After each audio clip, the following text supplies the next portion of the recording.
Jadi saya mengapresiasi kinerjanya. Nah, tentu sekarang ada Pak Simon ya yang saya rasa ini pimpinan muda, jadi mungkin juga kita bisa dorong terobosan-terobosan lebih. Kita harus pastikan seluruh proyek itu efisien, tolak ukurnya jelas, bukan pemborosan. Makanya Terminal 4 kita putuskan dibatalkan ya.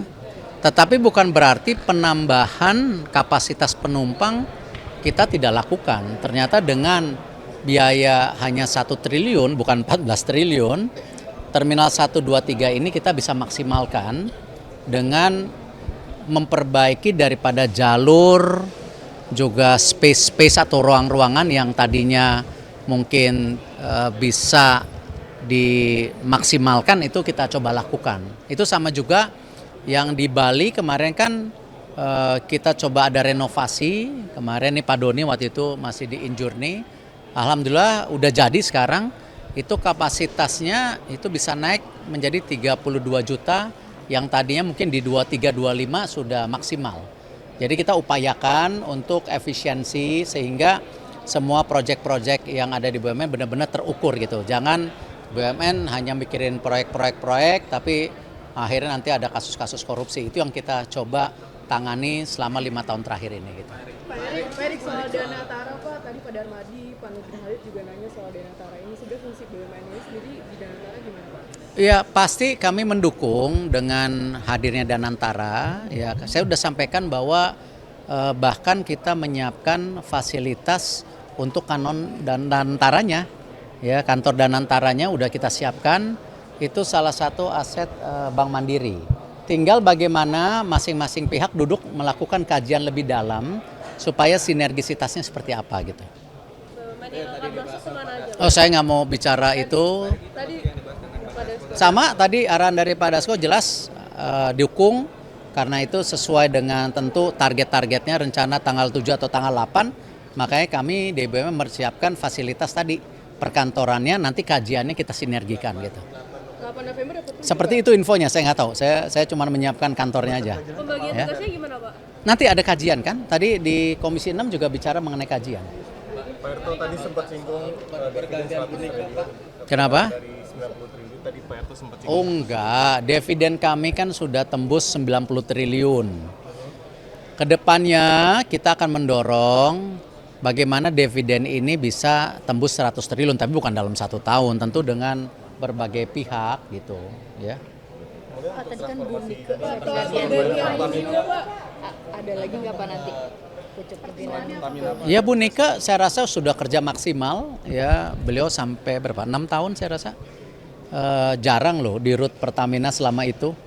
Jadi saya mengapresiasi kinerjanya. Nah tentu sekarang ada Pak Simon ya yang saya rasa ini pimpinan muda, jadi mungkin juga kita bisa dorong terobosan-terobosan lebih luas lagi, lebih efektif lagi. Dan saya sudah bertemu Pak Simon waktu menjadi Komut. Ada beberapa poin yang saya titipkan dan insya Allah saya yakin beliau bisa bekerja lebih maksimal, apalagi dengan terobosan-terobosan yang sudah didiskusikan langsung. Selain Pertamina ada lagi nggak Pak BUMN lainnya? Pabrik listrik dong, Pak, kendaraan listrik. Update pengembangannya seperti apa, Pak? Tadi saya kendaraan listrik, Pabrik ya. baterai listrik. Oh, kayaknya kendaraan listrik. Saya pikir ada wamen-wamen bikin kendaraan listrik diam-diam nih. Ya itu. Pabrik listrik tadi saya sampaikan bahwa hasil kerjasama kita dengan CATL sudah mulai berjalan dan ditargetkan 2026 akhir sudah memproduksi. Ya, pembelinya sudah ada, saya nggak bisa bicara siapa aja. Tetapi ketika saya dorong, saya minta proof daripada mana sih yang mau beli sebenarnya, jangan hanya bikin-bikin tapi nggak ada yang mau beli gitu. Dan kembali kita sekarang coba dorong dengan sesuai perjalanan Pak Prabowo ke luar negeri untuk bisa membantu juga pelaksanaan untuk Ford dan Volkswagen ya yang ada di Vale. Jadi artinya benar-benar kita bisa menjadi ekosistem EV battery. Ya, ada China, ada Eropa, ada Amerika. Memang kan supply chain-nya nanti yang terbesar kita karena memang kita negara yang punya reserve nikel terbesar gitu. Selain Bunika Pak tadi ada Pertimbangannya apa Pak dari komisaris utama Pertamina Pak Iwan Bule? Loh, kan memang itu bagian bagaimana pengawasan daripada kebocoran. Kemarin Pak Bahlil sudah panggil juga kan, bagaimana kompensasi subsidi itu harus benar-benar dihitung ulang tepat sasaran atau tidak. Jadi di Pertamina itu ada Pak Muhammad Iriawan, ya, ada Pak Condro, ya kita harapkan dari perwakilan ini bisa memperkuat lagi keborosan-keborosan yang selama ini terjadi ya. Tapi bukan keborosan karena korupsi, karena memang tadi datanya harus terus disinkronisasikan. Ya, masalah kita memang kan data selama ini gitu. Pak Erik soal update konsolidasi. Sudah tadi kan sudah. Pak Amin akan mengawal membantu saya di ESG ya, apalagi kalau kita lihat blueprint kita jelas ya, ke depan ini ekonomi hijau harus menjadi bagian terpenting. Ya, environmental itu menjadi isu yang tidak boleh tertinggal. Ya, sosial itu bagaimana kita memanage stakeholder, karena jangan sampai tadi kita membangun proyek di daerah, tetapi masyarakat daerahnya tidak mendapat apa-apa. Apalagi tadi disampaikan bagaimana perhatian BUMN dengan koperasi, dengan UMKM. Nah ini juga akan kita dorong, itu bagian. Dan tentu bagaimana governance juga kita terus tingkatkan. Tapi tentu kalau portfolio, Pak Doni, Pak Tiko memang akan ada bagi tugas bagaimana mengawasi portfolio ini. Gitu. Kalau target dari klasterisasi yang 11 dengan 30 BUMN itu gimana Pak? Ya ini nanti kan kalau dulu target kita 88 proyek, 85 selesai. Ya nanti target berikutnya ya kita akan cetuskan lagi berapa saya nggak tahu. Nanti kita lagi kemarin dari Pak Menko kan sudah ada titipan 4. Ya, nah kita masukkan ke dalam proyek 5 tahun ke depan nanti. Pak Erik update soal konsolidasi BUMN-nya gimana Pak? Sebulan lalu kan Bapak bilang masih di Pak Menteri PUPR yang lalu. Rabu akan bertemu Pak Menteri PU yang baru. Salah satu isunya ya mendapat approval bahwa BUMN karya ini dari 7 menjadi 3. Sehingga kita bisa melakukan restrukturisasi, penyehatan, tetapi juga membangun expertise di masing-masing BUMN. Akhir tahun ini berarti eksekusinya bagaimana? Ya kalau minggu depan diteken ya selesai.